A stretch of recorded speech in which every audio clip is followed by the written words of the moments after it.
OPEX live, and as usual, I got to comment on the fact that I can't believe another month have gone by. So there's a lot of topics we want to talk about today. We got the SVB situation. We got a lot of VIX call options, and you got a new haircut. So I want to bring up all those things. So next up conversation. Yeah, man. I was joking around. How you doing, man? You look good. How are you doing? You love it when I get a haircut, don't you? You look good. I'm going the opposite way. I'm going to see how long I can grow before people start complaining. Namely, when I say people, my wife, maybe my mom. Yeah, it's been a crazy week. I have to say, quite historic, right? Especially if you're a rates trader. I mean, I think equities, find a way to always bounce back, don't they? But rates, my goodness, unbelievable. Yeah, the rate stuff is it's mind-boggling. That move in the 2-year yesterday. We're getting mean reversion now, but these moves go back to the 2008 financial crisis. Really, it's really pretty astounding, and I think it's hard to appreciate that. And it's like if the VIX went to 80 tomorrow, right? Yeah, completely. I mean, it's just like exactly right. 2008, right? That 3-day move in 2-year rates. I'll take that. We haven't seen anything like that, right? What are you laughing at? Brent's hair looks great. JTT, my buddy. I'm not sure who this person is. What's up, JTT? He says my hair looks good, so I got to pass. Yeah. So and so to your point here, we can just kind of jump into this. And before we jump into this, we do want to say, of course, Imran of Options Insight. We do this every week. But one of the things that we want to talk about just off the top, because we need to make sure that everyone's aware of this, is that at the end of this conversation, we are going to be talking about our course called The Hedge. We have a lot of participants here who are going to be asking us some questions. So we're going to do this about quarter of. We'll switch over to the hedge and answering some basic options questions. We're thinking about talking a little bit about the VIX. But if you're looking for some options education, you may recognize this man, slightly different hair. But Imran gave a training course to or teaches a lot of derivative banks, new traders and things like that come in. So we said, hey, Imran, you got a great course. Why don't we make it available for everybody? And with that, you can come in, check out the hedge.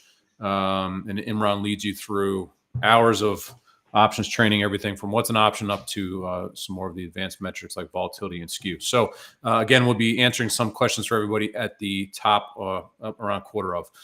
So let's switch back over now to the matters at hand, specifically that move index, right?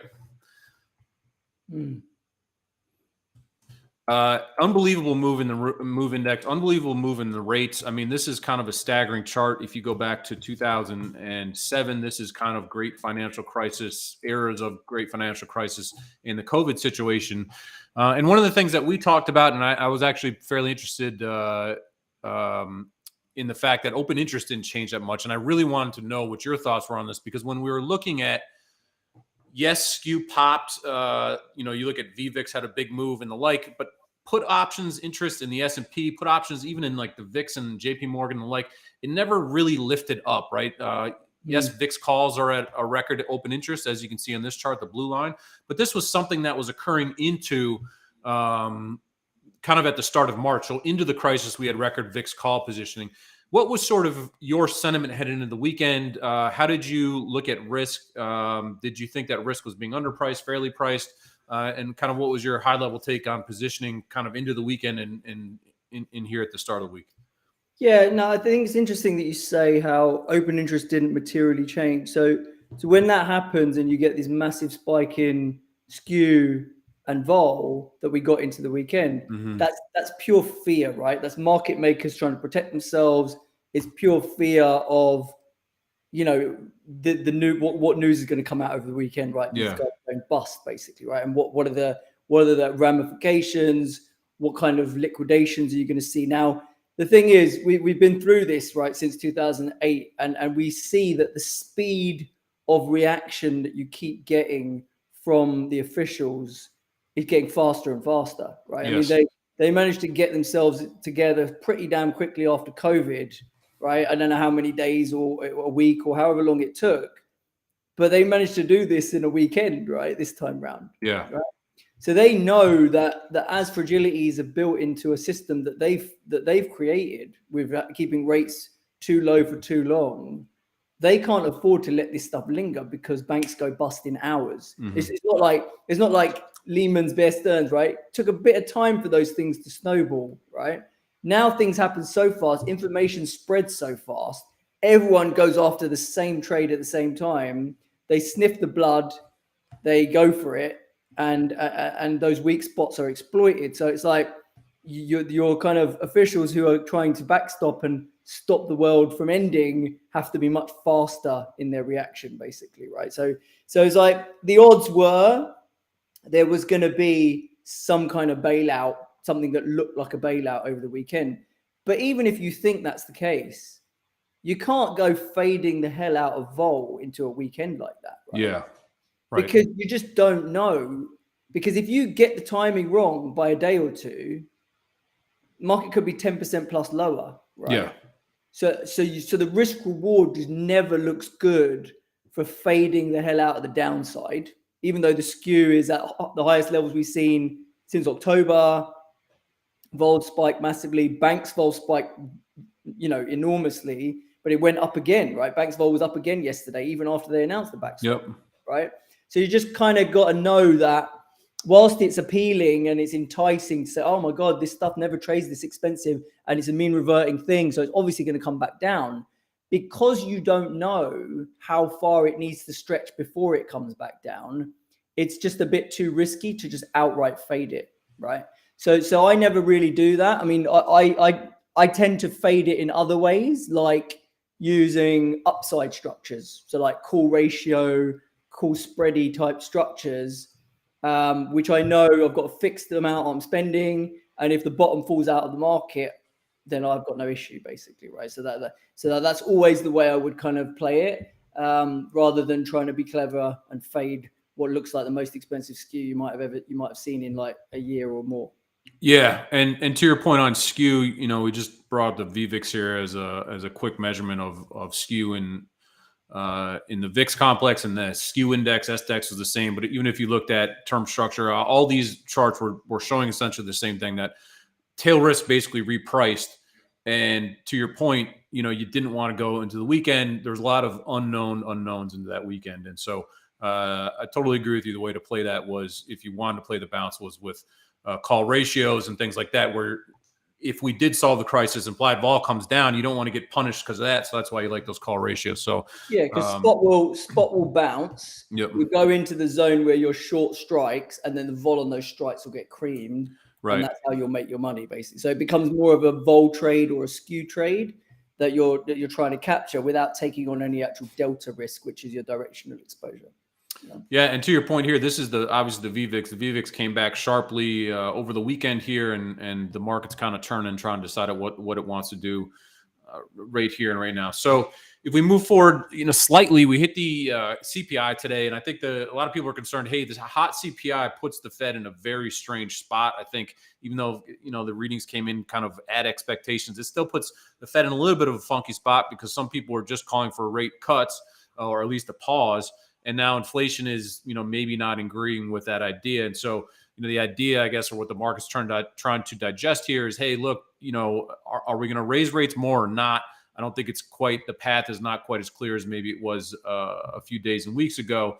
And so, we got this vol crush earlier today. If we just kind of look what the VIX did, the CPI was not a tail or a multi-standard deviation move higher, and vol comes down. And I think that helps the market kind of rally up into this 39.50-ish area, which is what we were highlighting in our morning notes. But, that's sort of where the train stops. And so what the question is now is, we have this cadre of catalysts coming up. And I'd like to get your kind of opinion on these catalysts, because we have a huge OPEX on Friday. We go right into a very big VIX expiration and FOMC on the 22nd. And so let's kind of tackle this expiration first, right? A lot of people want to know, what are the kind of the Vanna and Charms effects of this expiration coming up. And obviously the Vanna effect, I think, was this morning, right? Vol comes down after the CPI was just kind of a non-event. Banks seem to be somewhat stable. We get kind of this big rally, but what is there to keep the catalyst going, right? What's there to keep the ball rolling forward? I don't think the fundamental buyers are around. And so, once we kind of dry up a little bit of that event vol, then the question is here, what is kind of that next leg up, right?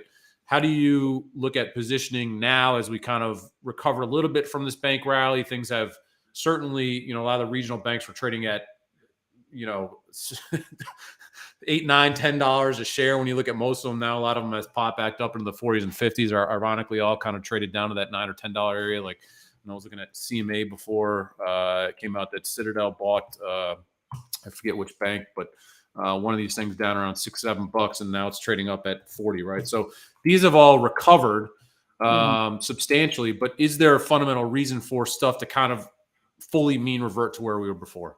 Not a chance. I don't think it can revert that quickly, just because, like you said, the event vol isn't going away until FOMC, right? So yeah, we got a little bit of a whiff, as there was a bit of event vol on CPI. So VIX came in today, 25, 26 ish. You had CPI, it ratcheted a bit lower. You then saw the bid come in from the Vanna buying, as all the puts that have kind of grown in value started to evaporate, that delta needs to be covered against them. And the banks had a good rally, right? I think the banks were up 9%. The regional banks ETF, the KRE, was up 9% at one point, but it's already faded to like up 3% on the day. So it's given back 2/3 of its rally already, right? So we're not out of the woods, and we're not really going to be out of the woods until, well, who knows? But at the earliest, we need to hear what Mr. Powell has to say next Wednesday, as in, is the rates market correct and he's got one more hike left in him, or is he still very much data dependent and the rate hikes can keep coming, as we were pricing 4 of them till the end of the year about a week ago? Can they keep coming, and can terminal rates still go to 6 now that the backstop's been released to, save the depositors? Okay, can we be in a world where you've got liquidity being thrown at these banks, and you're just writing them a check? Really, it's pretty ridiculous what they're doing, right? They're saying that you got all these bonds that you're underwater on that have got a par value of 100, but they're trading at 70 cents in the dollar. Give them to us as collateral, and we'll give you $100. We'll give you $100 that you can give your depositors, basically, right? So effectively, just giving them $30, right, unsecured, right? So it's a bit nuts that what they're doing. It's blatantly a bailout, and can they do that at the same time as keep hiking rates? Because arguably, hiking rates created a bit of a problem, right?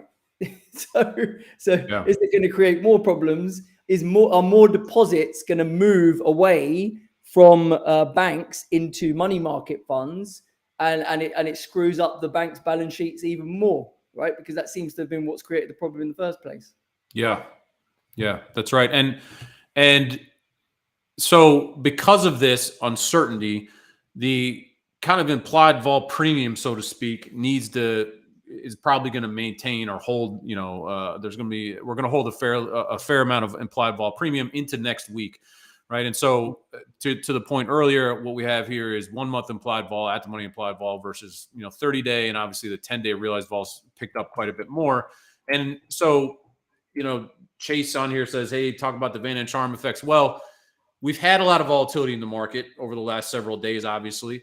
And then you have to hold this event vol for, Powell and the Fed, which is why we had this kind of node here for next week and an implied volatility surface. So there's just not that excess premiums really come down. To your point, the uncertainty is still there, and it's going to be there probably until next week. And so when you think about that, and you think about the rally today, well, we kind of crushed the initial premium. And I guess when I switch the lens to look a little bit here, we have a pretty big options expiration on Friday. And what we kind of put out on Twitter was, look, I think that the upside here is pretty much capped at the 4,000 level, because I think we'll get a lot of call sellers coming in. There's a lot of gamma at that strike, which I think kind of slows the velocity of the move up. And then not only that, we had this idea that implied vol shouldn't come down a whole lot more, to your point, which removes a tailwind from equities. And then what's also interesting about this is that we get through the VIX expiration and FOMC, and then we kind of immediately move to obviously the end of month, and there's that big 40.65 JP Morgan call strike above. And, does that create kind of a pinning function into the end of the month as well? So when I look at this, I feel like the upside is it seems like a very clean cap to me with all those events over the next and all those dynamics over there called the next 2 weeks. And when I look at the downside dynamics, and I'm really anxious for all your feedback on there, I'll try not to say too much at once. When I look at the downside dynamics, if we were able to really crash into Friday, and that would pull things down into March options expiration. We then clear out all those March options expirations, and if we pass Powell as kind of a non-event, then there was this kind of catalyst for, I think, a pretty strong rally next week. But because we're kind of rallying now, and yes, there's going to be some decay of these downside puts that we may kind of hold up over 3,900. I think that's kind of like our risk level here. Like if we break 3,900, then I definitely don't want to own any equities. But we're breaking it now. We're breaking it now as we speak. we're right in that kind of area. So people are joking that every time we things talk, all kind of crash to the downside here. It's true, actually. It happens quite a lot when we chat. Those are the OPEX dynamics. So how do you think about these effects then? So I think so you've got your put wall area down at 3,800, right? So it did shift lower. Yeah. Right.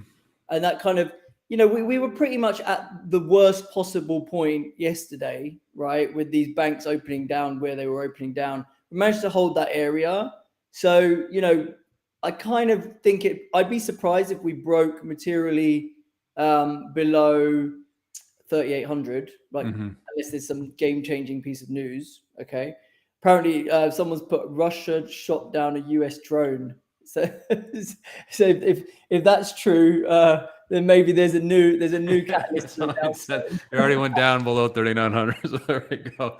Russia shot down the US drone. So last time I think Apple stopped making iPhones or something. That was the news on the last time. Yeah. So I think there should be support coming from all these puts that get burned off into Friday. I don't disagree. I also think the VIX expiry is quite an interesting one because a lot of March open interest built up in the VIX between 24 and 30. Okay, and that's basically call buying in size, and we're kind of there right now. The futures are at 24 in March, the VIX futures. So, and we're seeing the schizo price action in VIX is a function of the street being short gamma on VIX, right? So I think the gamma position on the S&P is being amplified. The short gamma position is being amplified by the VIX short gamma as well. And that doesn't go away until next Wednesday on the open of the day of FOMC, right? So I think that's something we also need to pay attention to. If vols did manage to reset into Friday, then there should be quite a lot of VIX selling, right? Just like you get your Vanna and Charm flow that makes you buy back deltas against short deltas against short puts in S&P. The VIX positioning would be the other way around, right? Where you're short a load of VIX calls, you're long VIX futures as a hedge, and you need to sell those VIX futures as those calls evaporate, basically, right? So the Vanna and Charm impact of the VIX is to sell VIX futures, similar to buying S&P futures, right? So that's what I just think, and that's not done until Wednesday, right? So I think that's going to have a material impact given how big it is. Yeah, and you can see all the giant amount of open interest here that is tied to that 322 expiration here on your screen. And this is the morning of the FOMC, right? So I think that's a tricky. That's a very tricky jump for implied vol, right? Because you, on one hand, you have the dynamics of this rolling off, and then Powell's sort of there, creating this kind of event vol, and I think it's kind of a weird transition. And you guys are all saying that we're below 3,900. We're not quite there yet, right? We're still holding. And then, all right, so we have the dynamics. Just looking here at if there's a bunch of put buyers coming out. So we have these dynamics of ball rolling off and the like. I mean, how do you look at, what the interesting thing is some people are bringing up is when you look towards the end of the month, we have the JP Morgan put strike is way down at 36.30, I believe it's where it's at. is there any sort of scenario where the market just comes out of Powell, and says, oh man, like, this is just kind of scorched earth and we really need to kind of get out of Dodge here? I mean, is that scenario really seem on the table? To me, it really doesn't. I mean, it's an interesting question. I think it's like the rates market has priced in a pivot, right? Much sooner. So if Powell categorically comes out and says the banks are taken care of, but rate hikes are not impacted by what's going on in the banks, right? If he categorically comes out and says that, then who knows, right? Then you could get a massive sell-off in rates where yields go back up a bit, and all of a sudden equities go down pretty hard, right? So I think he'd be stupid to say that. Yeah. So I think it would be a little bit, just he'd be asking for trouble, basically. I think I don't think he's that silly that he's going to do that. And a lot of these guys like Nomura, and I think Goldman's are calling for a pause. Nomura calling for a cut. Mm-hmm. Barclays talking about cuts. Lynn Alden said something about she doesn't think there's much left as well in the rate hike. So, and these guys are a lot smarter than me in calling this type of stuff. So I'm going to go with the idea that this has been quite dramatic, and it's going to slow the rate path down. It's just a question of by how much, right? So it makes sense to take some of the hikes off the table, which the market has done.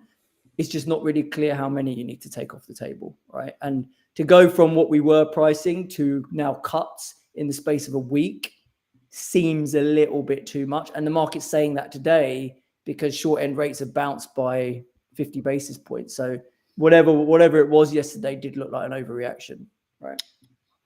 Yeah, that's for sure. And I don't know how much of that was just sort of a chase for collateral and liquidity, and then all that kind of just had to get, rather quickly unwound. So just taking a look at some of the real-time flow here. There's not a whole lot of put buying off of that news. I think I don't know exactly when that Russian headline hit, but the fade seemed to be somewhat underway, I think, before that headline really crossed. So, this is definitely a pretty weak spot here for the market. If we can't hold 3,900, could turn, quite a bit. Yeah, I mean, it's just going to wing around, right? I don't think we're just going to settle and stop moving. That's the point. Yeah. Right? Between now and next Wednesday, because the amount of VIX that's out there, I think the choppiness continues, right? The street is caught. The street looks like they're caught quite short vol, right? In various places. Yeah. And then it. I think you kind of get through the first crisis. You do band-aid it, and there was, I think it was like Jimmy Jude or somebody said on Twitter, he's like the first bounce is the easy one to call, and then things kind of get nasty on the second test of that, right? Or the second drop. He said it a lot more eloquently than I did, but it's just our idea. Like we patched up this one problem, and in doing that rather quickly, we may have just kind of created a whole bunch of other issues as we go. Yeah, I mean, the point you made about the 40-65s at the end of the month is interesting to me, because if we stay weak and we work off whatever's going on now with the banks, and we kind of retest the lows that we had on Monday and maybe even go a bit lower, but we do it with less velocity, and we see that the vol doesn't need to spike as much maybe as it did, then you start to see quite a few signals, like a bit we call it a volatility divergence. We might get momentum divergences as well in terms of the chart. And knowing that there's that pocket of long gamma up there, once all these shorts go away from the 17th and from the VIX, then there's not like a fresh load of buying. And if we can get something out of the FOMC that's not a complete disaster, and we can rally towards 4,000, then vol can get absolutely annihilated. Right, from the higher levels, basically, right? So do you think that can lift, the market up over 4,000? I mean, is that a? I don't know. I mean, yeah, I don't see why we can't get near 4,000, or even near that strike. The closer we get to that strike, the lower the vol goes, basically. Yeah. Right? Because everyone's going to be choking on that gamma up there, because there's not really a lot of shorts against it, probably. So, I'm just saying, like, for me, the scenario of playing a sell-off in vol into the end of March after FOMC. So FOMC is on the 22nd. So that gives you 9 days to play a sell-off. I think that there could be some interesting trades to do to play that scenario. Yeah. And how do you think about the beta? I mean, one of the things we were talking about in a recent Q&A was in this situation where we think the S&P is kind of confined because of all the gamma up there and the JP Morgan strike and the like, that when you look at the performance of some of these single stocks, they like AMD and Nvidia come to mind. We did a video on AMD, and this thing's up like earlier today it was up 6 or 7%. And how do you look at sort of replacing S&P long with some type of single stock to get that extra exposure? I mean, is that something that you consider in terms of, look, if the market's going to go up, we get a lot more relative juice because of these options dynamics, or is that something that you generally don't worry about and you stick with the... I mean, it's not something I play myself. I don't have time to like monitor loads of single stock positions and stuff as well. But like what I think you're getting at is, rather knowing that there's a pocket of long vol in index land up, call it 3 to 5% higher. Yeah. Like, would it make sense to own some high beta, high octane singles or calls on those singles and sell index calls against it, basically, right? Is that what you're getting at? Yeah, or even saying, yeah, right, let's sell S&P calls and use that to buy single stock calls or something like that. Because I think you just get much more punch out of particularly if they're, if rates come down, or if rates are going to pause, I think the initial move higher in a lot of these tech stocks is going to, Yeah, I don't think that's a crazy idea. I think you need to be more scientific about it. You'd need to look at, what the implied correlation is on the upside. So, yep. On the S&P, you've got an implied correlation index there, but you can look at it at the money, but you can also look at it on the upside and the downside and see how it's pricing. Mm-hmm. And so generally, when you're a seller of index and buyer of single stocks, you want implied correlation to be high, right? So if the implied correlation is high on the upside relative to where it normally trades, then that trade probably is a good trade, right? But normally the implied correlation has a skew where you have the at the money implied correlation is whatever, upside is a lower number and downside is a higher number, because what the market knows that in crashes, correlation tends to go up, and in rallies, correlation tends to go down. That's kind of how it is priced, right? Yeah, right. And we're now testing that 390. So that's great advice. I had to actually kind of adjust to that scenario, or that to kind of map out that beta and that upside. But I do think that you can structure a lot of these trades that do offer a lot more interesting kind of risk reward and kind of offset the risk, knowing that gamma sits above there. So those are interesting points you bring up. This thing is having a hard time getting its head above water. Someone else here mentioned that FRC is halted, but I'm not 100% sure of that. So clearly the banks have a lot more issues and sets up more of this rate. Are the rates going to have a lot more volatility? And it's hard to believe when rates are that volatile that equity vol is just going to calm down. It's just it's hard to believe that the two stay that siloed. I mean, we've had some TLT calls that we've got our subs into. We sold out some upside against those to leg into a call spread as the spot and the vol really exploded in TLT, right? So trying to offset some of that and reduce some vol exposure, because the vol does tend to mean revert a bit, and it seems like that's happening. But yeah, I agree. Rates vol isn't going away anytime soon. So. Really, it's really baffling to me how well equities hold up in the face of a lot of stuff. I'm going to check out a couple of these things here. Questions. Tex asked about Lagarde on Thursday. As you sit over there in London, you may have a little bit of a better view on this stuff. Lagarde, I guess, is on Thursday. The ECB has a track record of being terrible. Yeah, they always start hiking at the worst possible time, right? And they have got a track record of that. It may well be that, I don't know how much European rates have moved today. I haven't looked, but it may well be that the European bond market has reacted too much to what treasuries have done, and yet the ECB is going to stay the course because they've got a major inflation problem still, right? So. Or at least they think they have. So yeah, I wouldn't be surprised to see Lagarde do something stupid. but it's one of those things. Europe's been performing quite well in terms of stocks. I mean, they had a big move. They had a 3% sell-off yesterday. The major European indices, and I think that was mainly on the back of the European banks getting smashed because European credit spreads finally caught a bid, and that they'd been kind of ignoring it for a bit, right? The European banks relative to what the US banks were trading like. So a bit of a catch-up trade in there. But obviously, if credit spreads start going haywire in Europe, then the ECB is going to need to, calm themselves down as well, right? Yeah, here's the DAX. We're just a smidge off of all-time highs, which is really pretty remarkable. The outperformance here. I don't think anyone thought that this was going to be the case. Just maybe about a year ago or 6 months ago, I guess, when things were really struggling there. Yeah, Europe's been bulletproof, right? Even Europe was rallying earlier in the year in Jan, and people would say, "Oh, it's because of China. It's because of China." Then China faded like nothing, and Europe just stayed up there, right? So it's just, I don't know. Europe is where the value is. Like, Europe's been trading so much cheaper than the US for so long. Just people were rotating into it, I guess. Yeah, someone here says the incident was a collision, not shot down. Semantics, I guess. Oh my god, is that really what made the S&P drop?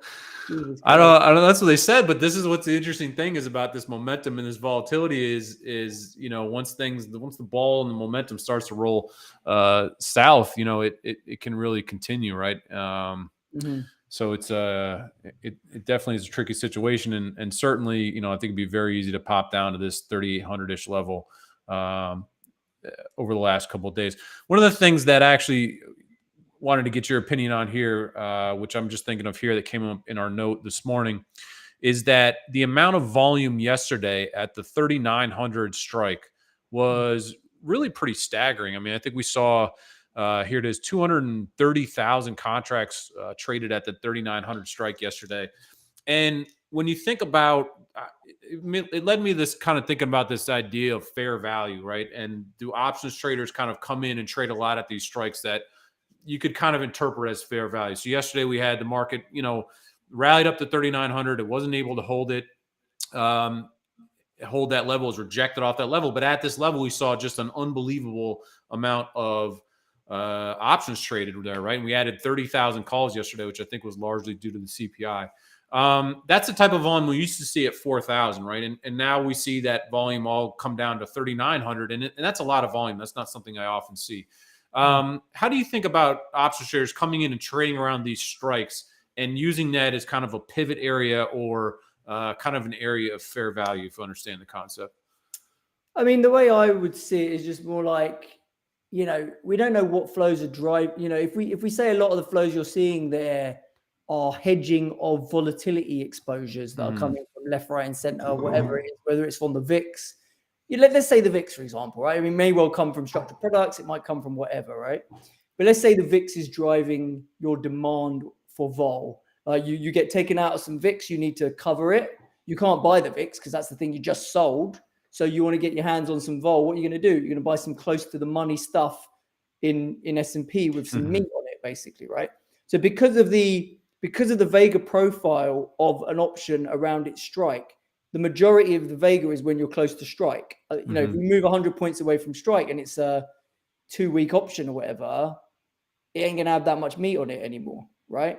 So the reason why those strikes are trading in the bigger volumes, I guess, is because they're the ones that people go to, because they're that bell curve where you have the most Vega at strike is at that strike, because that's where we are, I guess, right? So that's what's making you, what maturity, when you say 230,000 options traded, like what maturity are primary trading? There was a good chunk of zero DT volume. Obviously, not a lot of that volume didn't stick around because we only added 30,000 total of open interest at that strike, and a lot of that was for this week's trading. So not necessarily all tied to yesterday's strike, but kind of out in time. That's why I bring up the idea that I think a fair amount of it was, hey, I need to hedge the CPI. I want a cheap hedge on the upside for CPI here, so I'll add some calls. Kind of to your point, if you thought the CPI was going to be good and you wanted to just kind of like isolate that tail risk, which a lot of, not tail risk, but just isolate the good print or risks there.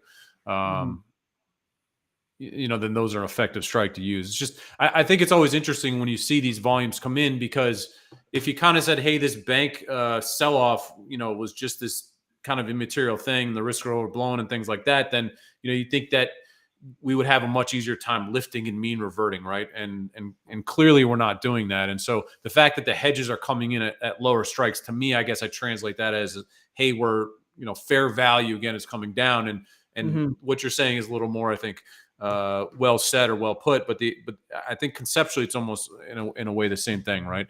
The fact that you're willing to enter these hedges at lower prices suggests maybe that upside is still not really there. Pivoting slightly, we got a Bitcoin question. You are the crypto guy, so what do you think about Bitcoin? It's an interesting thing to talk about now because of the idea that, are people really scared about banks now? And is crypto, it sounds like kind of a funny thing to say, but I don't know. I mean, Bitcoin's doing pretty well here, right? Bitcoin's doing amazing here. I mean, I have to admit, I got wrong-footed on that yesterday. So Bitcoin went down to 20,000 at the weekend. Then it bounced above 22,000 on Monday morning. And I'm like, what the fuck's it doing up here? Have some. And then I'm covering that shit when it breaks 25,000, right? So I got stopped out of a little bit of shorting there. But yeah, I mean, it's weird. It was moving. Previously, it was holding in well, even when rates were going higher. Dollar was relatively strong. It was holding on the idea global net liquidity was rising because you had the Bank of Japan and China basically still providing liquidity, even whilst ECB and Fed, etc., were taking liquidity out. So that was one argument. Okay. But now you've suddenly had the weakness of Silvergate, right? Silvergate, one of the biggest crypto banks, goes pop. And then you've got Signature and you've got SBB and you've got a lot of players in the crypto space that are banking with those guys. And you would have thought that would be net negative for crypto, which it looked like it was last week as we were selling off. And then all of a sudden, everyone's like, oh, you can't trust any of the banks anymore. So let's buy crypto or let's buy Bitcoin. And Bitcoin's really the driver of this move, right? Bitcoin's outperforming everything because it's trustless, counterpartyless money, basically, that gets me away from the banking system, right? So that's the idea. So this has got that kind of flight to safety dynamic suddenly has caught hold. And we've seen this ridiculous reversal back from 20K to 26K in a heartbeat. And I was pretty wrong-footed by that. I was surprised that happened so quickly and so ferociously. But clearly some big players have decided, get me my money out of the banking system and I want to buy some of this stuff now. Right? Yeah, it's really pretty amazing. I too figured that this would have been overall just really nasty for the crypto space, but if anything, it seems to sort of like lend more to the idea of being a viable option. So this may be one of these kind of inflection points where 50 years from now you'll be telling your grandkids or whatever, or great grandkids about the turning point for crypto. It's really quite amazing. And some people saying that, if the Fed's pivoting, that's why crypto's rallying, right? And that argument was valid yesterday, but the rates market just moved 50 bips the other way today, and crypto's rallied even more, right? Yeah. And so I'm going to have to call bullshit on that because it should be fading if the rates market is the driver. If the pivot narrative is the driver, then the rates market just said, oh, the pivot's actually less likely today than it was yesterday, right? Yeah. And the other place that you kind of turn to or look to, I guess, in these kind of instances, gold, which is holding its own. I think the general feeling is that gold should be doing better than it's done over the last year or so. Do you have a take on gold and using Bitcoin instead of gold in these situations, or the viability of it, or? I mean, yeah, I like gold. I got into a bit of gold in the 1800s. So yeah, I don't mind it. I think everyone's kind of getting on board with the idea that if the dollar has topped, we're not going to see those highs that we saw in the dollar last year, then overall gold's going to be an okay thing to hold this year. And yield, the room on yields is running out to the upside. So then the opportunity cost of holding gold basically isn't going to get worse and worse. And then real yields are that big driver as well, right? Real yields have moved pretty dramatically this week, given the yields have moved so much. And I don't know how much inflation break-evens have moved, but I think real yields would have tanked basically this week. So that's the thing. The dollar and real yields tend to be the biggest drivers of gold, and both of those have moved in a way that's favorable for gold. Yeah, that's coming down pretty well here. Quick question on the move index into the volatility. So we touched on how do you look at the move index translating kind of into equity volatility? You know, we kind of hinted on this a few times, but one question here on that. So do you look at, you know, we've spent a lot of time talking about this idea that the equity market kind of can't have a material longer term rally until bond vol kind of comes down and rate vol kind of comes down. Are you in that camp, or what's your view on how you translate, if at all, kind of rate volatility into equity volatility? Yeah, good question. I do agree. Like when you get moves like you've just seen in Move, then that does usually drag the VIX up as well. But you know, you can have a situation where the move stays elevated, but the VIX goes down, because the thing that rates vol really does much more than moving the S&P is that it drives rotation, right? So because you have interest rate sensitive sectors, right? So so the idea is that when rates have a big move in one direction or other, it's usually good for certain sectors and bad for other sectors, right? So you don't have to have such a big headline move on the S&P, and therefore the VIX doesn't need to go to the moon, right? Because under the hood, there's a lot of volatility going on that is being driven by the rates vol, but it's more rotational, right?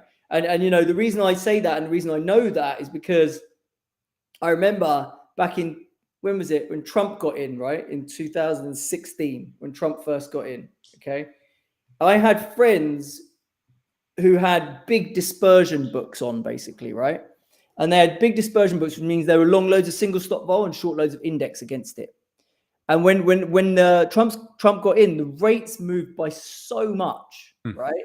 And you had these ridiculous moves in sectors going the opposite directions, and the indices didn't do that much, basically, right? And I always remember that was driven by rates volatility. And so I think whilst general cross-asset volatility will get dragged up with the move, equity vol seems to be the first one to go back down, because you can continue to see vol under the hood without the headline index moving that much. Yeah. Yeah, it's a great point, and kind of to your point, you can see the difference here in Dow, spiders, and Qs. With Qs, which is obviously the most rate sensitive, really underperforming the other two indices.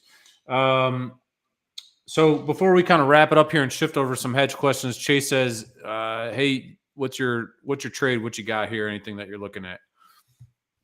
I mean, I quite like. I mean, subscribers of mine will know what I'm up to, but I'll give you a little sneak peek. So we quite like the energy sector here. I think it's been dragged down. Obviously, oil's come down a bit. It's at the bottom of this kind of triangle that it's been carving out. But rather than buying oil itself, I think buying XLEs is not a bad trade, because if we look generally, even when oil's quite weak, the energy sector names tend to hold up better, and that's still trading quite well in its long-term uptrend, right?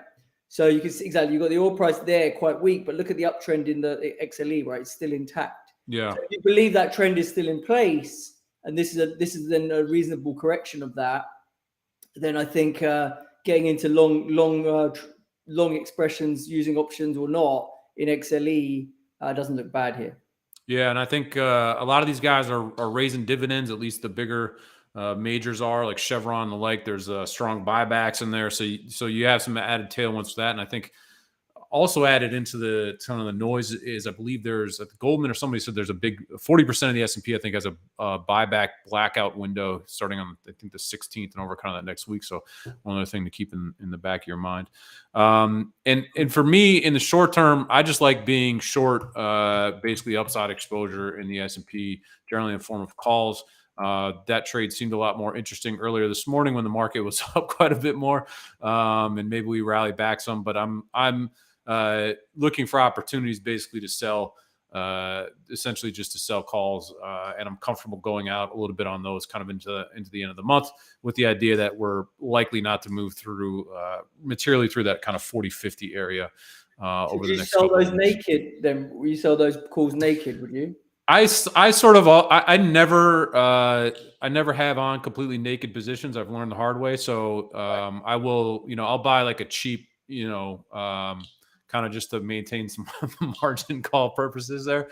Right. But effectively naked, Call spreads. So call spreads basically you're selling. I'll sell call spreads, but again, I'll sell like one strike or I'll buy one strike that's just very, very cheap and really far. I think I've learned mainly from the downside that. So wide call spread. It's just for margin, just to keep the margin number down. That's exactly right. So functionally, it's a naked. My P&L makes it look like it's naked, but it's still gonna hurt. It's still gonna hurt if it rallies. And like I said, so that trade was very interesting earlier today, and I think when you look in the context of our notes this morning, but here it's up, with the fade, it's not quite as interesting, but. It's still a hard, I think it's still a hard environment to want to own puts and own downside here. And I think you still need to be careful with that. Yes, vol spiked over this last week. But, and I think there is certainly a tail risk that maybe is present in the market now. There certainly is a tail risk that's present now that wasn't in the market really at this time last week. But, the markets had really every reason to move materially lower, and it's still just not there. And whether that's sort of a lack of interest in speculative shorting, which I don't think it is, I think it's still more of just there's not that much to hedge on the equity side. And unless the credit market really kind of gets nastier here, I don't know that put demand is really in place.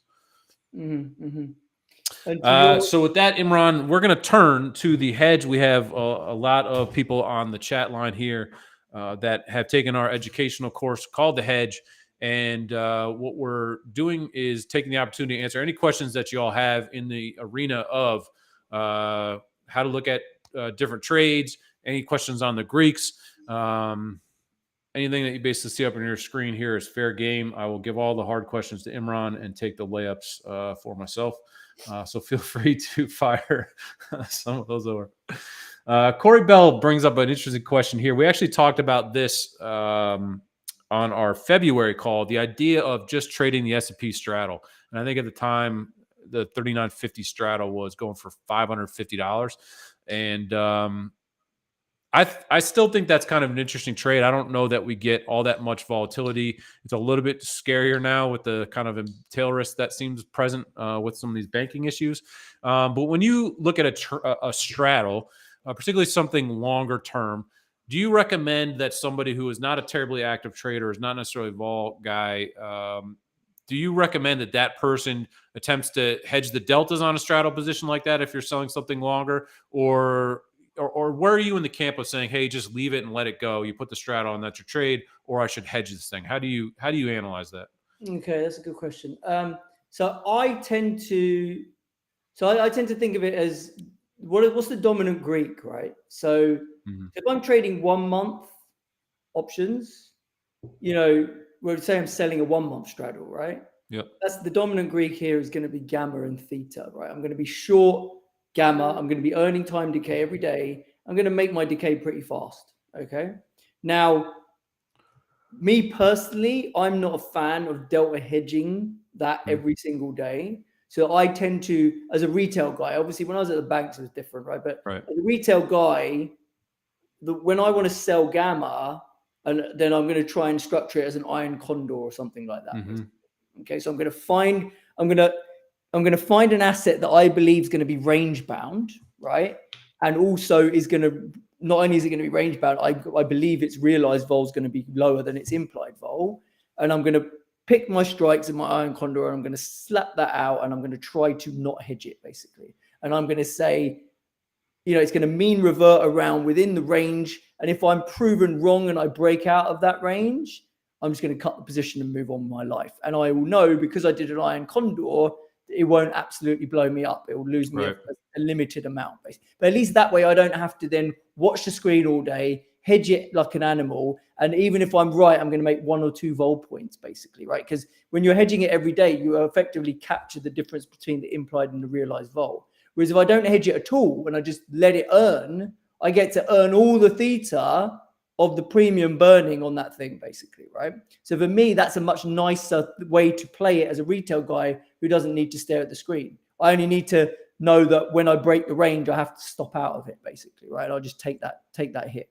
Now, if we move to the 1 year stuff, the only reason I'm going to trade a 1 year straddle is because I think the implied vol's the wrong price, because a Vega trade, right? It's not like I'm going to sit there and earn theta for a year, basically, right? That's just not what you do. If you want to earn theta, you sell something short and you earn it quickly, basically, right? Because your view is the market isn't going to do a lot in the next week or two. So why not do something that's going to make you money if you're right? Whereas if you sell a 1 year straddle to earn theta, my God, you're going to be waiting a long time. And the majority of your P&L is driven by Vega, not theta anyway, right? So I would only ever do the 1 year strad if 1 year vol was like materially expensive and was trading in the high percentile ranks, and I thought there was a catalyst to make that vol get whacked, and I would sell the Vega with the view that this is coming 5 vols lower in short order, and then I'm going to buy it back, basically, right? So that would be my logic and how I would trade a longer dated position like that. Right, and I think that's the key differential that you brought up there is whether you're trading Gamma or Vega. With the longer dated contracts, that's a Vega trade, and then the shorter dated contracts, you're looking at more Gamma. And I think that's one of the key takeaways here. So, great. And related to that is, how do you look at call and put flies? Is it the same situation now? What's kind of interesting is that idea of implied volatility or the Vega offset when you're trading the flies. Anything in particular you're looking at for when you want to trade a fly versus maybe a straddle or a condor? Yeah, I mean, I guess the way I think of call flies and put flies they're like call ratios and put ratios with a bit of protection, basically, right? So you're trying to keep your premium spend down. You're trying to get access to a higher payoff at the sweet spot, which is the short strike. But the truth is, you're only going to get that payoff really close to expiry, right? So that's the thing you got to bear in mind, right? Which is why a lot of the time it's better to use broken wing flies and things like that, because you're only doing the out of the money, the most out of the money strike, just to save the blow up, basically, right? Yeah. So that's, for me, I don't really tend to trade call flies and put flies very often, because you have to have a very specific view of where we're going to be at that exact date in the future. And I'll give you a clue. My prediction skills aren't that accurate. Right. Yeah. And I also think the P&L on that can be kind of confusing and painful. Because oftentimes if you get a jump, the strike you're long could be offset by the 2 you're short. And it can also be tough if you flip it around the other way, where you're long the 2 out of the money options and you feel like you're not getting paid on a pretty big move, right? Because sometimes you need to wait for those dynamics. You need to wait for the vol to come down or shift. And so I think that can be a little bit confusing for a lot of people who are just getting used to trading those structures. Yeah. I wouldn't say that would be the starting structure for sure. Yeah. If you're just starting to use options, you probably don't want to go for all those multi-leg trades initially. Just kind of work into them, basically, right? Yeah. And I think too, where I've seen them be quite effective, we talked about these in the past, but where implied vol gets very high and there are these strikes that have a ton of gamma to them, and particularly in the weekly options. So we used to look at these structures quite a bit back in the days where AMC and GameStop were just going bananas, and the amount of short dated call activity that was coming in, because you could see the vol gets pumped on Monday and you want to short the stock, or you want to put on these put flies, because when the vol gets crushed, the vol gets crushed when the stock comes down, which is counterintuitive, I think, to a lot of the ways. So sometimes you need that structure. You need to set up that structure to offset the volatility crush that comes in a couple of different ways. And then we'll take one more question here from Corey. He says, Imran, how do you measure or observe IV skew in the SPX? I mean, there's various things you can look at. I mean, my vol dashboard, I just look at the 25 delta 1 month skew as my sort of basic benchmark. But you can look at all the different maturities and You can look at 10 delta skew, 25 delta skew, whatever you want, right? You can break it down. But generally, you know, looking at front month 25 delta gives you a pretty good handle on what skew's doing, right? And because generally the curve, the rest of the curve will kind of move in sympathy to that point generally, right? Right, and to your point, you can look at it a myriad of different ways. And I think if you're a vol trader, maybe the differences really matter to you. But if you're just sort of a guy who is trading long or short spiders or futures, then maybe it doesn't matter quite as much to you.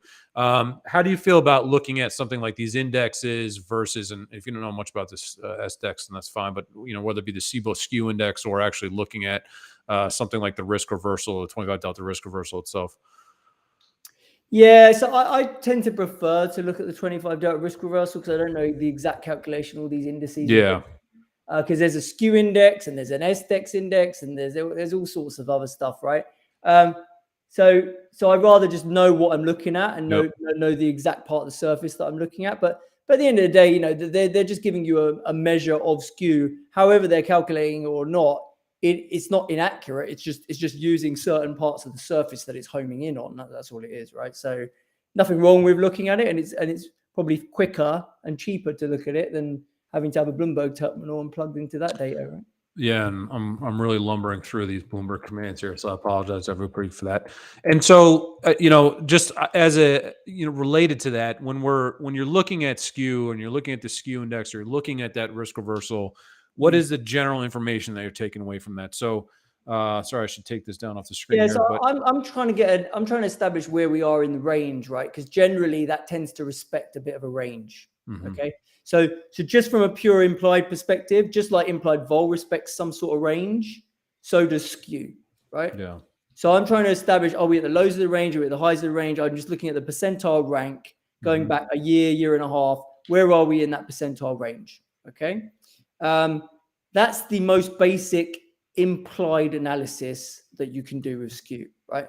Now, there's a whole new bit of analysis where you can compare what the realized skew is, okay?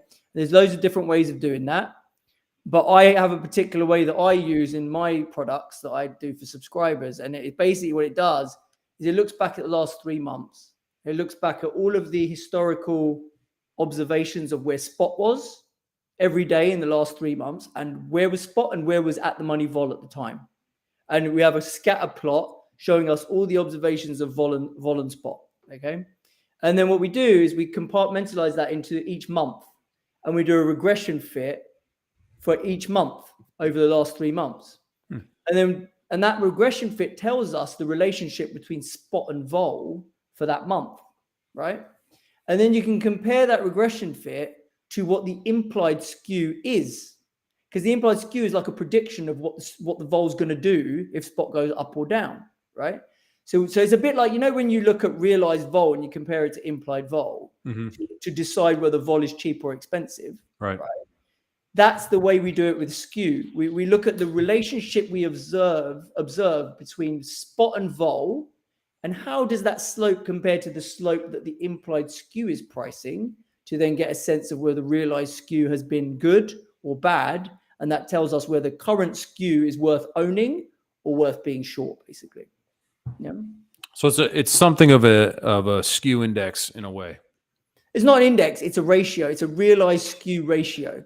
So I take the ratio between what the realized slope was and what the implied slope is, and if it's above 100%, it means skew is actually better than is being implied, and if it's under 100%, then it means skew's a sell, because the vol can't keep pace with the skew. On the way down, it's just not performing, basically, or on the way up, the vol's holding too well, it's not coming down enough or something like that, basically. So it's really nice to see that, because then you get a sense for not just in the percentile ranks whether things look cheap or expensive versus realized. You have a clue whether they're cheap or expensive, because then you can justify, it makes sense that skew's exploded here because the realized skew was amazing, right? And then sometimes you can see it's realizing the opposite way. Like for the likes of ARK, were on the way up in January when ARK was up 50% in a month. Vol was going bid on the upside, so you're seeing negative realized skew. And some of the commodities, you saw that as well, right? Some of the metals, you saw a lot of negative realized skew where vol was actually going up on the way up. So you start to get a feel for these relationships, which then hopefully give you some intel. Again, it's all there's no magic formula to create trades out of all this intel, but it's about trying to see under the hood so that you can maybe spot a few things that actually will give you some ideas, right? It's about to help get those idea juices flowing, basically. Right. Well, that's pretty neat. I'm going to have to jump on and take a look at that for sure. All right. So I think with that, we're now here at the top of the hour. So we want to thank everybody for taking the time to hear us talk. Imran, how can people get a hold of you besides going to the hedge and taking the hedge course? So I'm options_insight on Twitter. I also have a YouTube channel, Options Insight, where you get my daily videos where I give a quick narrative on what's happening. You get to see some stuff from my Vol dashboard and some of the ideas that I'm coming up with on a daily basis for my subscribers. So you can get a sense of what I'm about, really, probably the best on there. We also put clips of that on Twitter and stuff as well, along with our posts. But yeah, reach out to us, check out our website, see what we're about, and obviously check out the hedge if you want a good foundation on options. That's great. And you can reach us at SpotGamma on Twitter or over at spotgamma.com. I should be better about maintaining these clips. So it's going to be a couple of really very, very exciting weeks here, really the next 2 weeks. Also look out for your podcast, which I like quite a bit. I've been on there a few times. So I want to make sure you catch that as well. Imran's podcast. Trader Chats. Trader Chats, that's right. In fact, the next guest I've got on there is Brent Donnelly in nice. sometime in April. Yeah. So look out for that. Good for you. That'll be exciting stuff. So, all right. Thank you all again for joining us very much. Imran, good to see you, and take care.